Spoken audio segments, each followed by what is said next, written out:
Quick recap. Our secret handshake keeps sending us everywhere but home. Seems like we're in a courtroom of some kind, and it's dark. Ooh, I found a Skittle on the ground. I have a clear choice to make. I could wait until we find the lights to see if it is dirty, has hair on it, nibble mark, etc., or I could just eat it. Choice seems clear to me. Me too. How was it? Not bad. My favorite flavor. A little furry though.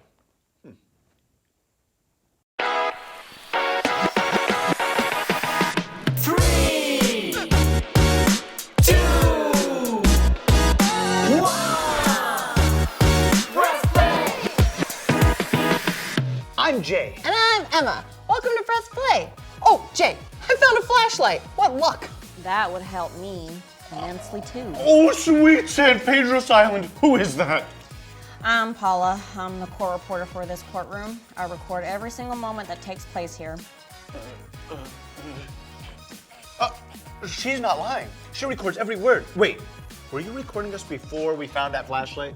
Oh, you mean this? And I quote, "Ooh, I found a Skittle on the ground. I have a clear choice to make. I could wait until we find the lights to see if it is dirty, has hair on it, nibble mark, etc.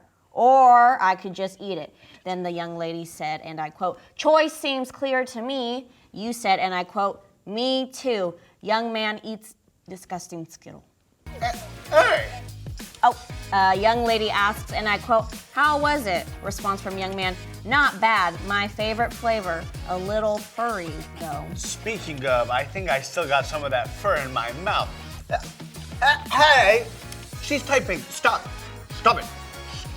Stop that. I don't think she's gonna stop, Jay. It's okay. But what if we say something embarrassing? Oh, you mean like when you saw me and shouted, "Sweet San Pedro's Island"? I said that? Yeah. Yeah. Yeah, really loud. Sweet San Pedro's Island. Sweet San Pedro's Island. Hi, Paula. I'm Emma, and this is Jay. We're not sure why we're here, actually. Did something happen here recently? Yes. Actually, Jay's bad choice to eat the Skittle reminds me of just what took place in this very courtroom. It was very strange. Like, I was living out a Bible story I heard of before. One from the book of Mark, chapter 15. Well, what happened? Well, the judge here is a man named Pilate, and a very angry mob of people brought a man named Jesus to Pilate to stand trial. Jesus questioned the way the people did things and stood up for those that no one else stood up for. So he wasn't very popular with some people. Those people hired one of Jesus' friends to betray him, and that's how he ended up here on trial. Trial for what? That's just the thing. In all my years of court reporting, I've never heard such a poor case. They said that Jesus claimed to be a king of Jews. So Pilate asked him if he was, and Jesus responded simply, "You have said so." That's all he said? Literally, all he said. They kept accusing Jesus, and Jesus said nothing. Pilate was amazed by Jesus. Pilate brought out Barabbas, another prisoner. You see, there was a big party about to take place, and this party, Pilate always releases one prisoner. So Pilate gave the angry mob the choice: release Barabbas or Jesus. Who did they choose? Well, like your friend Jay here, they chose poorly. Hey! No way! They chose to release Barabbas and not Jesus, even though Jesus performed miracles and helped them and never sinned? Pilate was just as amazed as you.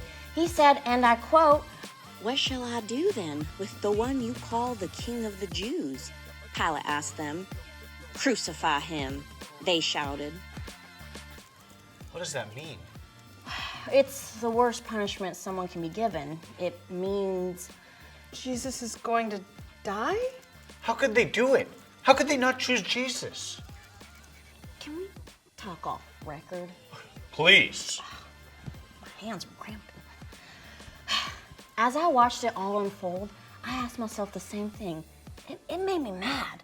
But then I looked at Jesus' face, and he wasn't mad. He was sad. It was like he loved them even though they weren't going to choose him, and he'd be sent to die. Even for me, sometimes I choose the wrong thing, like choosing the font Helvetica instead of Times New Roman. Stupid. Just like you guys before you found the flashlight. We are all stumbling in the dark sometimes and eat a nasty Skittle or two. Except me, that's just a you thing. It's really hard to make the right choice sometimes, but when you get to know Jesus, the right choice becomes clearer.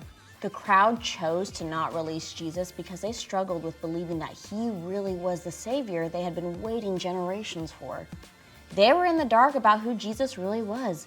Even though the crowds didn't, we can choose Jesus. Whoa. Here we go again. Do we dare? No telling where we'll end up next. At this rate, we'll never make it back to the worship party at my church to celebrate Easter. Thanks, Paula. We gotta go. Right, and I have to get back on record. Jay, maybe all of this is getting us ready for that party. You think so? I do. You ready for what comes next? I don't think so. Me neither, but let's choose to do it anyway. Join us for the secret handshake. Ooh, this seems nice. I don't know. I have a feeling something bad just happened here. Friends, let's recap. The secret handshake sent us to meet Paula, a reporter in a courtroom. She was very good at her job and told us about just what took place. Jesus had stood trial before Pilate, and Pilate gave the angry mob against Jesus a choice. They could release Barabbas or Jesus. They chose Barabbas. But when Paula looked at Jesus' face, she was reminded that we can choose Jesus. We'll see you next time. Now it's time to drop that verse. Let's drop the verse. Oh, what time is it? Time to drop the verse, Jay. Here we go, here we go, here we go. The Lord is my light and my salvation. Who shall I fear? Psalm 27:1. Psalm 27:1.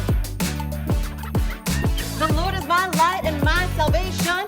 Whom shall I fear? Psalm 27:1. Hey! Psalm 27:1. Hey! The Lord is my light and my salvation. Whom shall I fear? Psalm 27:1. Hey! Psalm 27:1.